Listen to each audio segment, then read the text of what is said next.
Bam! We're back. We're back in audio and We're back. everything's working.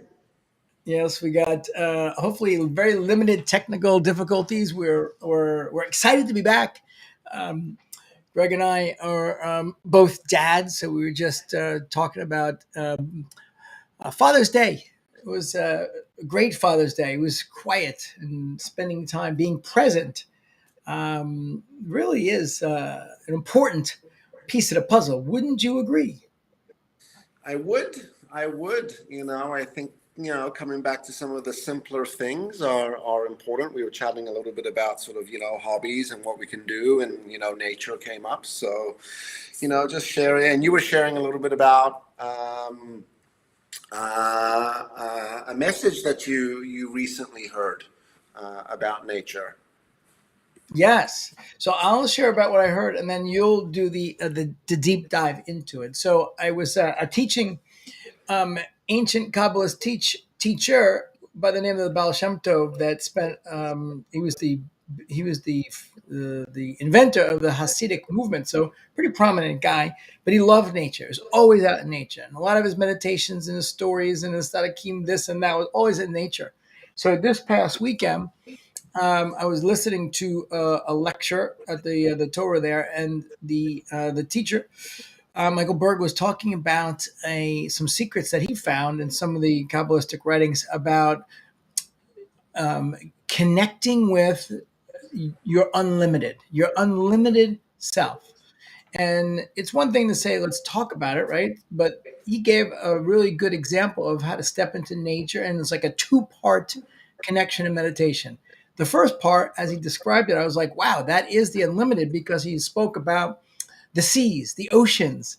They're all connected and they're expansive and they're massive. And I happen to have been told throughout my entire lifetime that I need to be, living and seeing water. And I lived, actually, this is way before I needed to do this. I lived on a boat for a couple of years. So now I find myself in North Miami with a deck that looks onto water. So I was like, yeah, I connect with that. But then he gave a surprise little hook that actually the oceans are limited. They're limited because they're on the planet Earth. So he said, do a connection to the water for however minutes or long you want to do it, and then shift the connection to the sky. The blue, actually, the blue of the water and the blue of the sky are connected from a Sadakim teaching. And the metaphysical world, the universes are expanding, ever expanding. It's connecting with the infinite. So I thought that was amazing, because we were talking earlier and you were talking about nature and doing stuff outside. So thoughts on that? Yeah, I think, we're living in, and we were also chatting about, we've got some pretty intense times. People are under a lot of pressure. Things are collapsing in a lot of regards. So, what can we do to have, to manage mindset, or to work on mindset through this, and being able to be present and connect. And what, this weekend brought for me was, it's rainy season down here. So, nothing to really do on a Sunday. Plus, everything is closed on a Sunday, which I find is a brilliant concept. Everything shuts down on Sunday, right? I love being outside. And, in Canada, when I was there, I had this crazy saltwater fish tank. And it was my sort of way of escaping and being present and meditating, just to sort of, release all of the day's pressures that we went through. And I used to stare at this thing over and over and over. And when I came down here, the joke became, what are we going to do? But I've gotten really into gardening, vegetables, fruit trees. And I'm obviously in the environment to do so. And I find it meditative. I find the whole process of like planting and being outside and as you said, being under the sun and the sky is important. We don't do enough of it, right? I think we lock ourselves up and we go when we live inside. And I think, what I was reminded of is, even specifically now that it's summer, is the importance of getting outside and getting into nature. Yeah, it's so interesting. I'm now just connecting these dots. So we were driving. We went to the Keys yesterday for Father's Day. Mm-hmm. So we were driving back, and there's a guy in my mastermind group that's been in the health and the the health space for like 20. Bob Fitzpatrick is his name, and he's got a company that sells the most incredible nutraceuticals. And I've known him now for around 4 or 5 years. So we listened to his podcast, and it was also amazing because he said that he had a methodology to ask your doctor for a prescription to be outside, and he gave some stats. I don't remember these stats, but literally, if you live in a city that you're spending about, I don't know, call it something in the 80% of your time indoors, and then okay, so then you go outdoors. And then you're like, I'm from New York. I lived in New York for 17 years. So then you go outdoors, Concrete but jungle. you're still not getting to Central Park. So he's Right. like, people don't realize, and all the health data for people in the cities is off. It's not good, and he said Hmm. it even has a big impact on children growing up in the city, which I intuitively knew, which is why I was like so happy to leave New York when Joshua was 2. The vibration of everything is insane. Right. Um, and so he said the way you fake yourself out to give yourself a prescription is you put two chairs facing each other, and you role play. Okay, one is your doctor and one's you, and you sit on the doctor chair and you pretend. You say, okay, well, what seems to be the problem? And then you flip back over, and you're like, well, I feel like I could be more connected. And you flip back over. He's like, well, I got to tell you that being out in nature is a big thing. I'm going to give you a prescription for 10 minutes. Go see some trees. Go see something Right. green. And he flipped Right. back over. And said, thanks, doctor. And he said, it's almost like we're so busy that we have to, give ourselves prescription and Schedule get it. yeah. Yeah. Yeah. Look, talking about health and mindsets and everything that we do, being outside is part of it. I want to come back to, you mentioned your mastermind. I just joined it last week for the first time, which I regret not doing 6 months ago, by the way. And this is not a shameless plug for you or to inflame your ego, but I got to tell you, it was really nice to see, because it's community. It's the second piece of what contributes to health, right? Which is making sure that we're part of a community that lifts, and everyone's energy and sort of participation was great. So obviously you'll count me in for more, but I think this also brings up the point of, I've been running live training lately, and people have been calling me afterwards going, I was dreading coming in, but thank God I did, and it's motivated me to get my team together to just hang out and stuff. So, what are your thoughts about the importance of us starting to get people back together more sort of intentionally, and start to build more of that community health? Well, I think it's very important. This move that we're doing right now is a very interesting move that we're doing. This show live, right? Right. I have done for the last 3 some odd years when I launched the Link Tank. We've been doing a lot of recorded training and putting out a lot of the recorded training on LinkedIn. And then almost 3 months ago, I started with Don Cohen, Link Tank, and it's Tuesdays and Fridays. We're doing it at 2 p.m.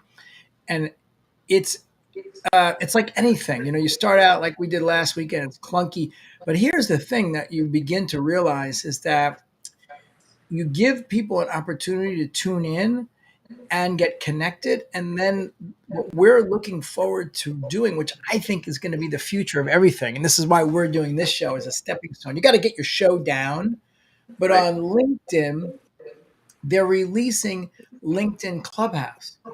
And for anyone that doesn't know what Clubhouse was that came out, it came out small, but it went to a $500 million market cap. It was basically an app on your phone that you could join, and then there were people that had rooms.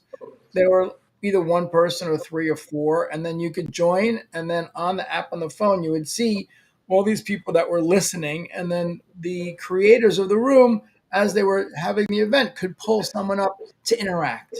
You raise your hand, they pull you up, you interact, you go back down.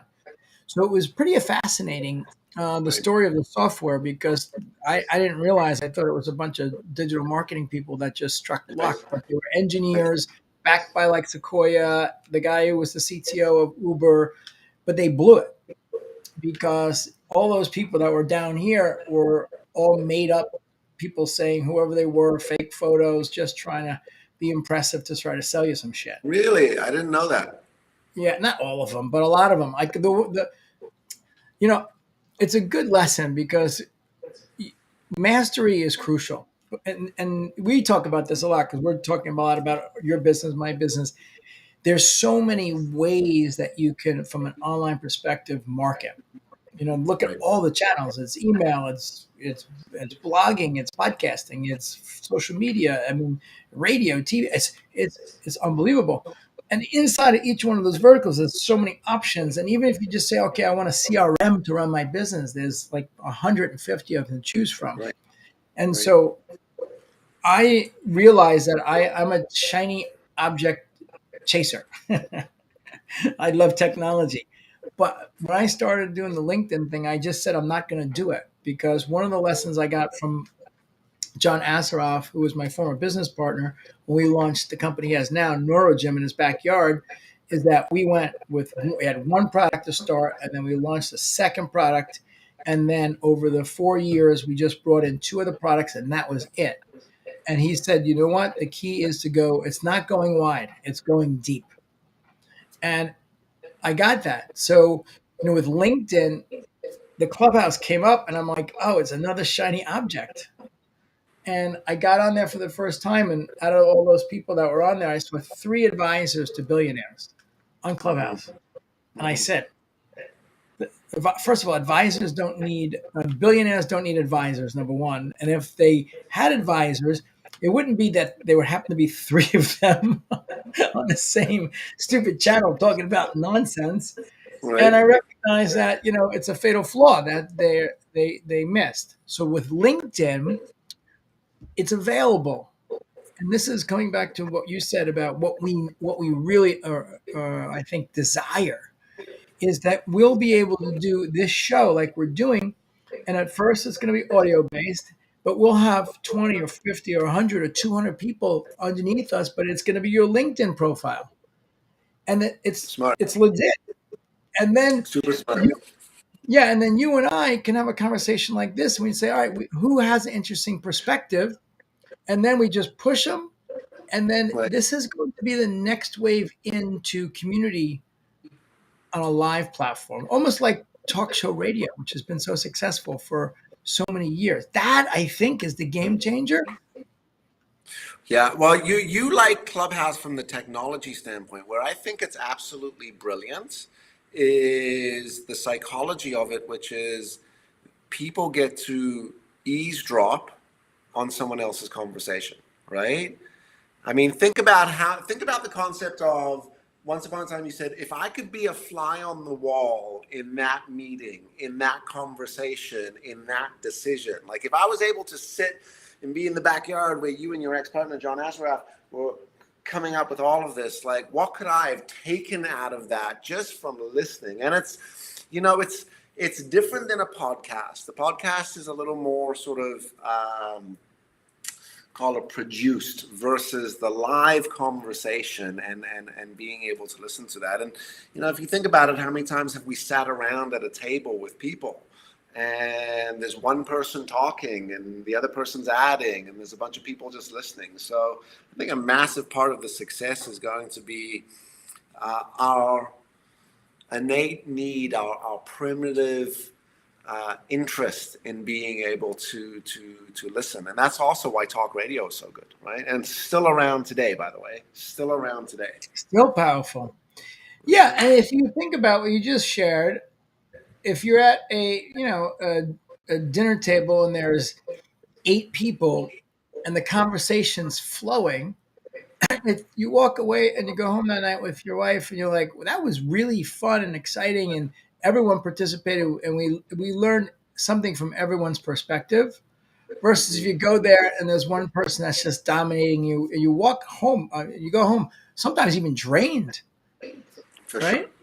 For sure. But I think it's the first that you described, right? Which is the essence of Clubhouse is to and LinkedIn Clubhouse is to create that dinner table conversation, right? And when you want to add into it, you jump on in, and when you don't, you come home and you say that was delightful. It was insightful. It was interesting. I learned. It was building. Um, it's as pure.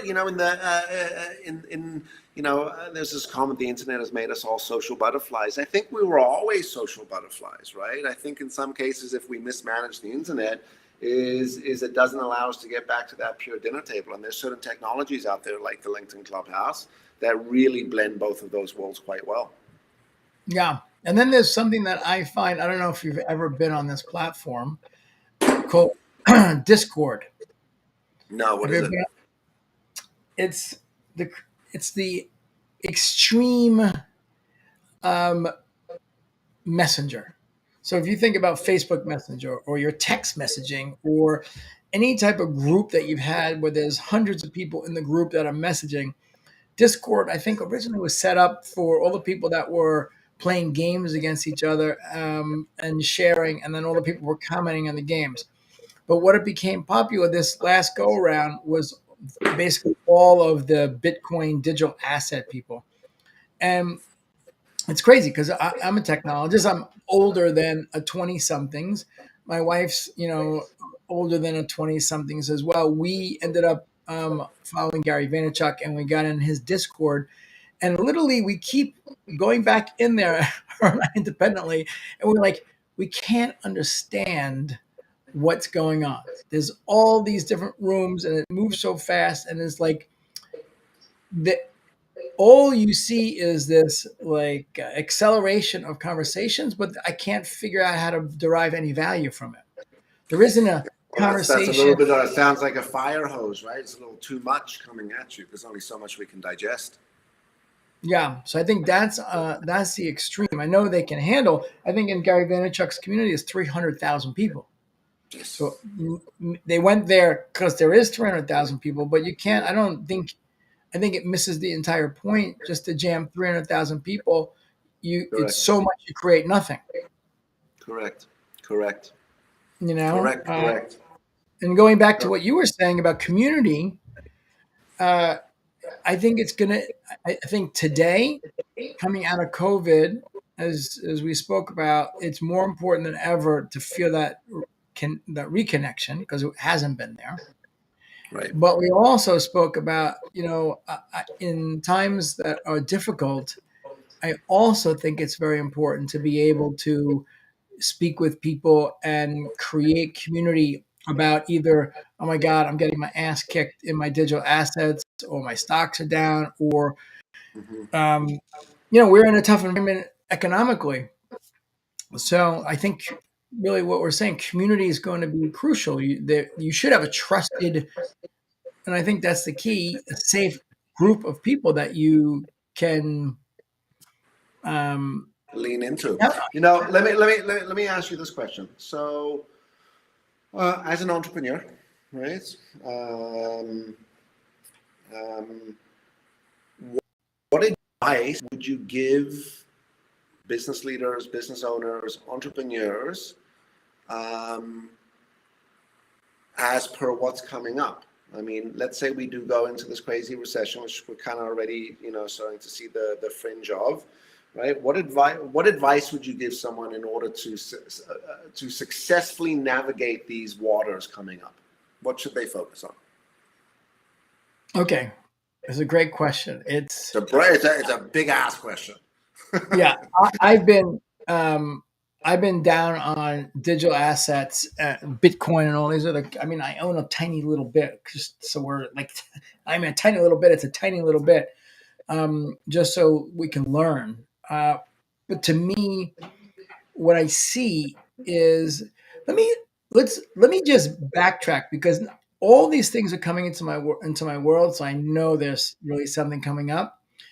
Let me play out this scenario, and I'm intimately familiar with the scenario because I started in 1987 on Wall Street, and I was in the markets and running money for people in 2008. And I had very good friends that were both at Lehman Brothers and Bear Stearns. So Lehman Brothers and Bear Stearns, two of the most prolific, successful investment banking companies in the U.S., global presence. They believe their own shit so much and I don't know what it's cognitive bias where you're just into Hmm. you're too close to even have a opinion that could be thought of as a non-biased opinion. Hmm. So screwed up. And these are the smartest investment people in the world that they literally no one could see it coming that they went to work on one day and then the 3 or 4 days later those two things were liquidated. So when I you ask me what I think in terms of what to do where we are today, I think the number one thing you have to watch out for is this crazy cognitive bias. I mean, you have these people, young people in their 20s that have started investing in 2010. It's been the greatest bull market in the history of the world since 2010. And conversely, the biggest drop in interest rates ever. So interest rates down to the lowest level ever, and every asset class up like this. And then they're like, oh, I figured out how to day trade. I'm a great day trader. Well, if the stock market's going like this and you just keep going out, in and out, in and out, in and out, in and out, you can't lose. No Correct. one's ever seen anything like this. I've I've gotten my ass kicked multiple Yeah. times in something like that. So I think it's so important that people really take a step back and try to figure out who's saying what because that and how close they are to the situation. I think Right. that's the most important thing. There's no one that can predict anything, but you got to be able to say, okay, here's this data coming in from this person or this family member or this, like, believe me, the people working at all the investment houses, they get brainwashed inside the investment houses because think about it, they're going there at 6:30, 7 o'clock in the morning. They're reading all the noise. The people, the management, like if you're a Right. financial advisor, there's a big room, there's a manager on the side, and he's saying, look, it's a tough week, but let's make this week better. So I think from every perspective, you got to take the responsibility to figure out, okay, what's the angle? Where is it coming from? How should I position that information in my overall picture? That's what I think would be the best thing to think about and where we are today. Cool. I'll just paraphrase that. So what I heard you say was, let's be careful of being so committed to what we do that we ignore, call it the warning signs that can take us off track. Cognitive bias. Yeah. And I want to ask you a question because we're here at Talking Humans. So I Mhm. always want to see if we can also point something back to business when you're working with companies at a leadership level.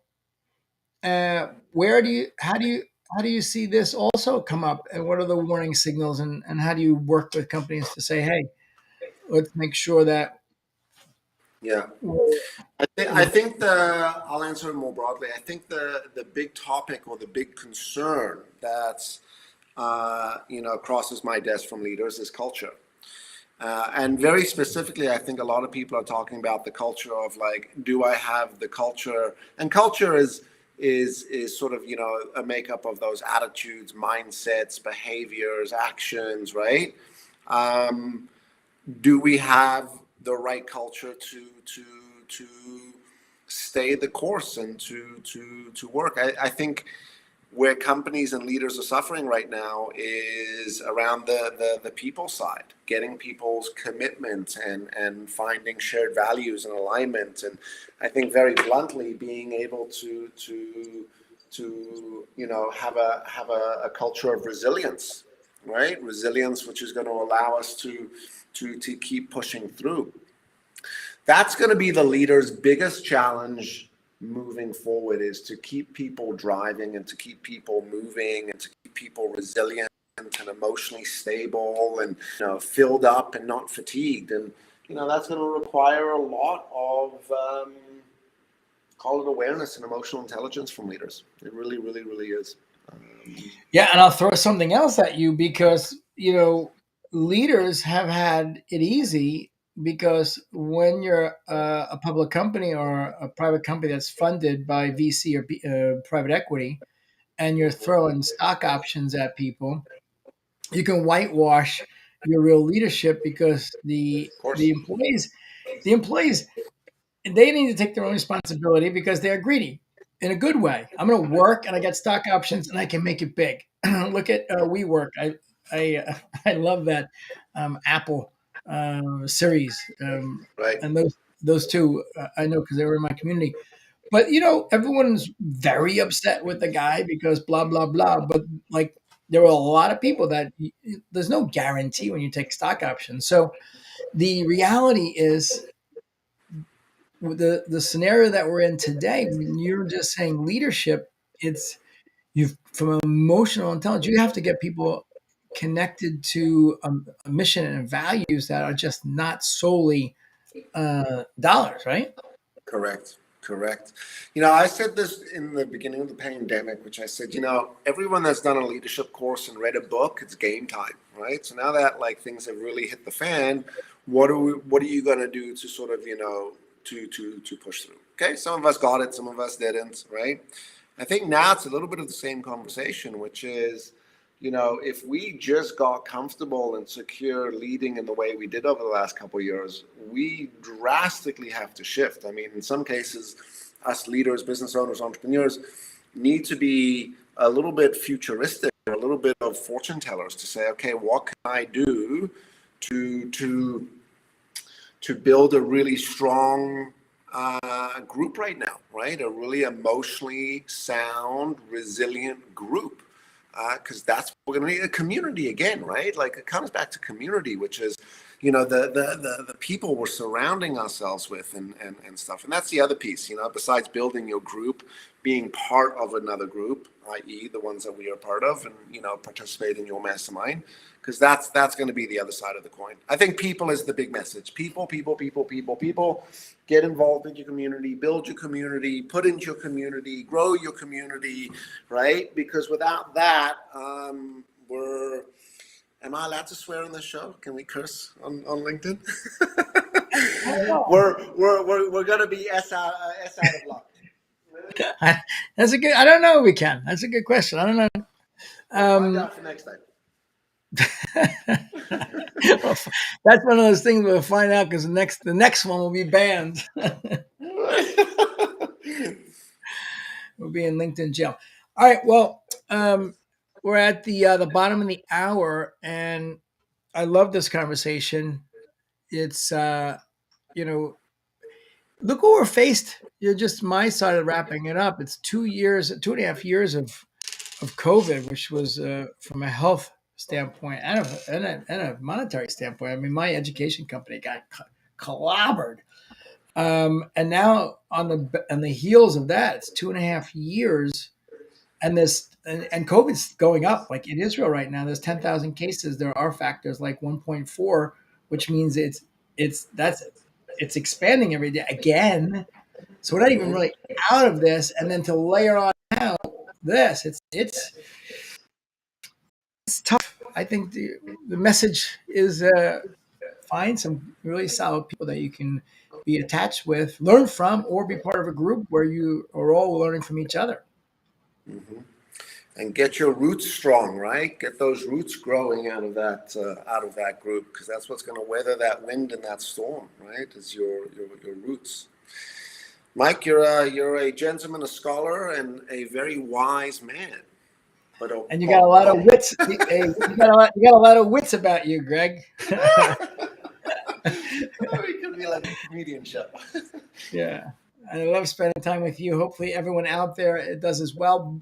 Listen, send us messages on LinkedIn. And if you've got anything that you want us to cover for next week, we're going to be here Mondays. Every Monday, we're on at 2 p.m. Eastern. You talking human with Witz and Weiss. Are we out? We're out. We'll see you guys next Monday.